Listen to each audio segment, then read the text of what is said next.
এরপরে আসো statement of changes in equity. এটা বোঝানোর জন্য আমি একটা কাল্পনিক তথ্য ব্যবহার করেছি, কারণ এই জিনিসটা বোঝাতে তোমাদেরকে কাল্পনিক তথ্য যদি না দেই তাহলে কিন্তু তোমরা জিনিসটা বুঝবা না, কারণ কিভাবে প্লাস মাইনাস হয়েছে সেটা বুঝবা না। এজন্য আমি এগুলো সব কাল্পনিক হিসেবে তোমাদের জাস্ট বোঝার জন্য একটা উদাহরণ দিয়েছি, ঠিক আছে? তোমাদেরকে একটা জিনিস বলে রাখি যে কোম্পানির শেয়ার হোল্ডারদের স্বত্বাধিকার পরিবর্তনকারী দফাগুলো যে বিবরণীর মাধ্যমে হিসাবভুক্ত করা হয় তাকে কি বলে?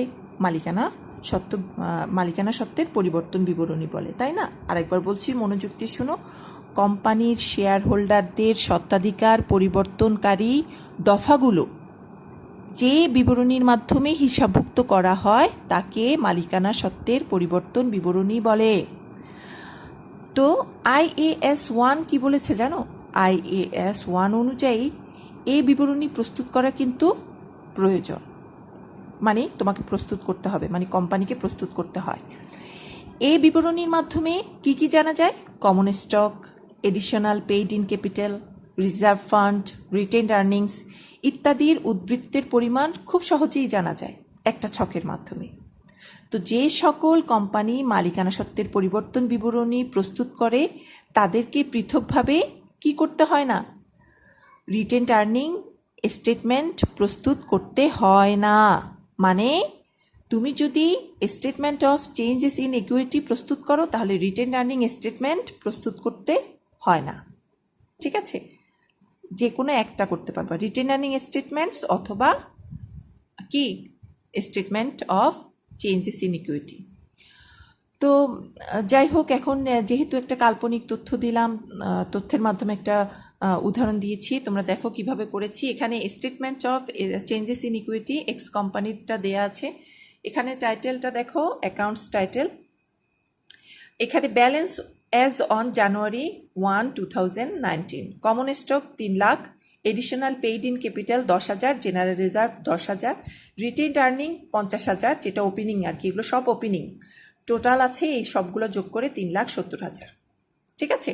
তারপরে আসবে কি টোটাল কম্প্রিহেন্সিভ ইনকাম ফর 2019, মানে যেটা নেট ইনকাম সেটা আসবে। রিটেন আর্নিংয়ের ঘরে বসালাম। যদি আদার্স কোনো কিছু দেয়া থাকে সেটা কোশ্চেনে বলা থাকবে, তাহলে এখানে থাকবে। এখানে কোনো কিছু দিলাম না কারণ এটা তেমন একটা লাগে না। তারপরে আছে কি দেখো, transactions with the share holders.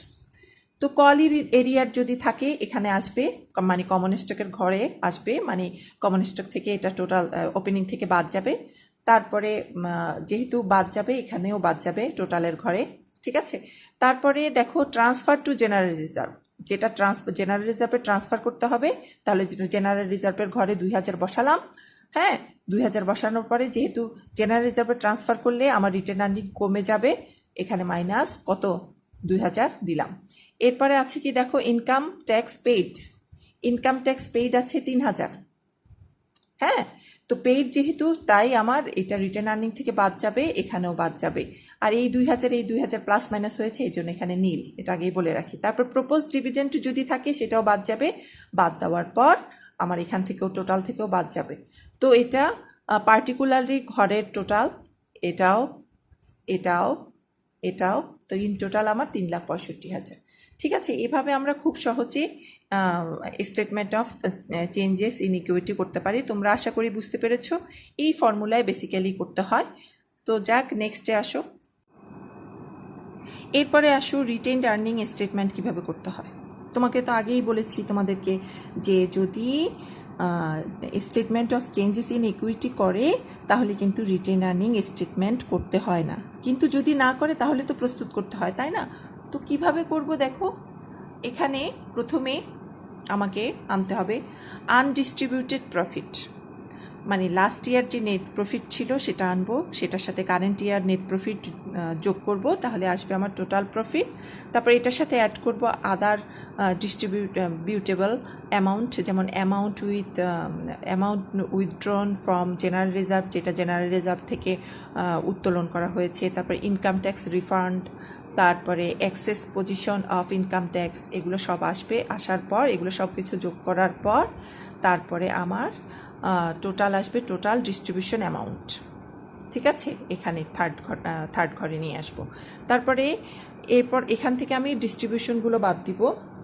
ডিস্ট্রিবিউশনগুলো বাদ দিলে দেখো dividend on ordinary and preference share, হ্যাঁ, এটা আসবে। তারপরে ইন্টার্ম ডিভিডেন্ড থাকলে আসবে, এগুলো সব বাদ দেবো। এবং আরও কিছু বাদ যাবে, সেটা হচ্ছে ট্রান্সফার টু ফান্ড, তারপরে আছে general transfer to fund, general reserve, তারপর under provision of income tax, যেটা ওপেনিং সেটা আসবে। আসার পরে এগুলো সব যোগ করে আমি এগুলো সব এই দুটা কী করব, বাদ দিব। ঠিক আছে, বাদ দেওয়ার পর আমার টোটাল ডিস্ট্রিবিউশন আসবে। টোটাল ডিস্ট্রিবিউশনটা বাদ দিব আর কি। সে বাদ দেওয়ার পর আমার ক্লোজিং ব্যালেন্স অফ, আর এ বলতে আমি রিটেন আর্নিংকে বুঝিয়েছি। ঠিক আছে, সরি, এখানে দিলে ভালো হয়, রিটেন আর্নিং। ঠিক আছে, আর এ বলতে আমি রিটার্ন আর্নিংকে বুঝিয়েছি। তো এইভাবে আমরা খুব সহজেই রিটার্ন আর্নিং করতে পারি। তোমরা জাস্ট ছকটা মনে রাখবে অঙ্ক করার সময়, কিন্তু যখন আমরা অঙ্ক করব এবং রিটার্ন আর্নিং করব তখন কিন্তু খুব ভালোভাবে বুঝবো। এখন কিন্তু তেমন একটা ভালোভাবে বুঝতে পারবে না। তো এটা নোট করে রাখো। ঠিক আছে, এরপর নেক্সট আসো।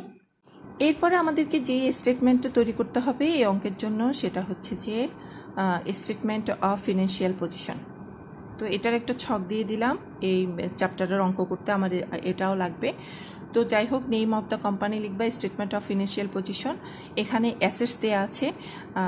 তোমাদেরকে একটা জিনিস বলে রাখি, IAS 1 অনুযায়ী দুইভাবে কিন্তু এই financial statement of financial position তৈরি করা যায়। একটা হচ্ছে তারল্যের ভিত্তিতে, আর একটা হচ্ছে স্থায়িত্বের ভিত্তিতে। তুমি যদি তারল্যের ভিত্তিতে করো কারেন্ট অ্যাসেটসটা আগে আসবে, আর যদি স্থায়িত্বের ভিত্তিতে করো ফিক্সড অ্যাসেটসটা আগে আসবে। তো যাই হোক, অ্যাসেটস লিখলাম, ফিক্সড অ্যাসেটস। আমরা তো জানি যে ফিক্সড অ্যাসেটস কী কী। তারপরে ইনভেস্টমেন্ট আসবে, তারপর কারেন্ট অ্যাসেটস আসবে, তারপরে এক্সপেন্সেস নট রিটেন অফ, যেটা অসমন্বিত ব্যয়।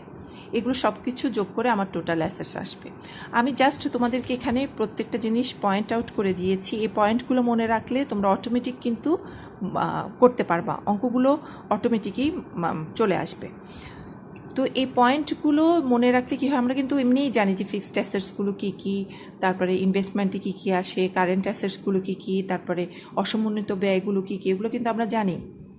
তো আমরা সেভাবে জাস্ট বসিয়ে রাখবো। আমরা এই সংক্ষিপ্ত চার্টটা মনে রাখলে সহজেই আমরা অঙ্কটা করতে পারবো, তাই সংক্ষিপ্ত চার্ট দিলাম। তো টোটাল অ্যাসেটস আসলো, তারপরে liabilities and share stock holders equity. এখানে কমন স্টক, ফার্স্টে অথরাইজড ক্যাপিটাল, যেটা অথরাইজড করেছে অনুমোদিত মূলধন, সেটা লিখব। তারপরে ইস্যুড অ্যান্ড সাবস্ক্রাইবড ক্যাপিটাল, এটা ক্লোজ হবে। তারপরে called and paid up capital, এটা ওপেন থাকবে। এটা থেকে আমি এরিয়ার থাকলে বা এগুলা কোনো কিছু থাকলে ওগুলো আমি অ্যাডজাস্ট করবো। আমি জাস্ট এখানে পয়েন্ট আউট করে দিয়েছি, আমি আগেই বলেছি, বিস্তারিত যায়নি। এরপরে আমার আসবে রিজার্ভ অ্যান্ড সারপ্লাস, হ্যাঁ, তারপরে লং টার্ম ডেপ্ট, তারপরে কারেন্ট লাইবিলিটিস অ্যান্ড প্রভিশন, এগুলো সব কিছু এখানে আসবে দায়ের পাশে। তো আসার পরে আমি কি করব, টোটাল লাইবিলিটিস এবং ইকুইটি এভাবে বের করতে পারবো। আমার রিজার্ভ এবং সারপ্লাসে কিন্তু রিটেন আর্নিংটাও আসবে। ঠিক আছে, আমরা যখন বিস্তারিতভাবে অঙ্কটা করব তখন খুব ভালোভাবে বুঝতে পারবো। জাস্ট এই সংক্ষিপ্ত চার্টটা মাথায় রাখো। তো মাথায় রাখলে কী হবে, সহজেই চার্টটা চলে আসবে তোমার অঙ্ক করার সময়, এবং সেগুলো থেকে তুমি বিস্তারিতভাবে অঙ্কটা করতে পারবে। তো এই ছিল ফিনান্সিয়াল স্টেটমেন্ট, মানে কোম্পানিজ ফিনান্সিয়াল স্টেটমেন্টস সম্পর্কে একটু ধারণা দিলাম তোমাদেরকে। আবারও বলছি, অঙ্ক করতে যেই 3টা লাগে এই চ্যাপ্টার থেকে, সেই 3টার ছক খুব ভালোভাবে করে নিবা এবং বুঝে নিবা, এবং অঙ্ক করার সময় কিন্তু এগুলো তোমার কাজে লাগবে। এখন তেমন একটা ভালোভাবে না বুঝলেও পরবর্তীতে যখন অঙ্ক করবে তখন কিন্তু খুব ভালোভাবে বুঝতে পারবে ইনশাল্লাহ। তো নেক্সট ক্লাসে দেখা হবে। আল্লাহ হাফেজ। আজকের ক্লাসে আমি যা যা পড়ালাম সব কিছুর একটি স্থির চিত্র দিয়ে দিচ্ছি, তোমরা এগুলো ভালোভাবে দেখে বুঝে নাও এবং নোট করে নাও। পরবর্তীতে অঙ্ক করার ক্ষেত্রে এগুলো কাজে লাগবে। আরেকটি জিনিস, আমার চ্যানেলটি অবশ্যই সাবস্ক্রাইব করবা, এবং কোনো কিছু না বুঝলে কমেন্ট করবা, এবং যদি বুঝে থাকো তাহলে লাইক দিবা। ওকে, আল্লাহ হাফেজ।